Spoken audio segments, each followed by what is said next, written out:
dans le royaume de Dieu, Dieu a une vision pour l'argent.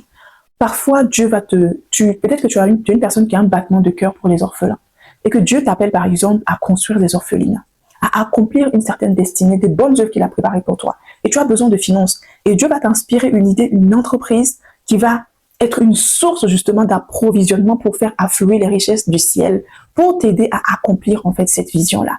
Donc, si tu n'as pas la vision du royaume par rapport aux finances, en fait, tu vas utiliser cet argent pour faire autre chose, alors que Dieu veut que tu utilises cette finance-là pour construire ces hôpitaux, pour des orphelinats, d'accord, ces écoles, pour bénir ta génération.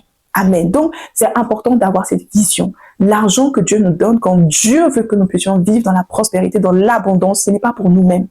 Certes, tu vas en bénéficier. Certes, tu vas pouvoir être à l'aise toi-même et mettre ta famille et tes proches à l'aise, mais c'est surtout pour les autres, c'est surtout pour accomplir ta destinée, c'est surtout pour manifester les bonnes œuvres que Dieu veut que tu puisses, que Dieu veut manifester au travers de toi, pour être une bénédiction pour ta communauté, pour les nations. Amen. C'est à ça que sert l'argent, pour financer l'avancement de l'œuvre de Dieu, la construction des églises, les campagnes d'évangélisation, afin que des multitudes d'âmes soient sauvées. L'Église, en tant que corps de Christ, doit être le premier acteur social. Et vous savez, il y a des personnes qui viennent à l'Église, qui donnent leur vie au Seigneur. Et pour ne pas qu'ils repartent dans le monde, il faut qu'il y ait des hommes et des femmes qui vivent dans l'abondance dans cette même Église-là et qui peuvent mettre en place une chaîne en fait d'aide sociale, en nourriture, en habits, en médicaments, pour aider en fait ces personnes-là. Par exemple, une personne qui était prostituée, par exemple, pour ne plus que cette personne reparte dans la rue, il faut qu'il y ait tout un système dans l'église pour garder cette personne. Ça veut dire que la personne ne manque de rien. Jésus faisait cela. Il enseignait les gens et il nourrissait également les personnes. Amen.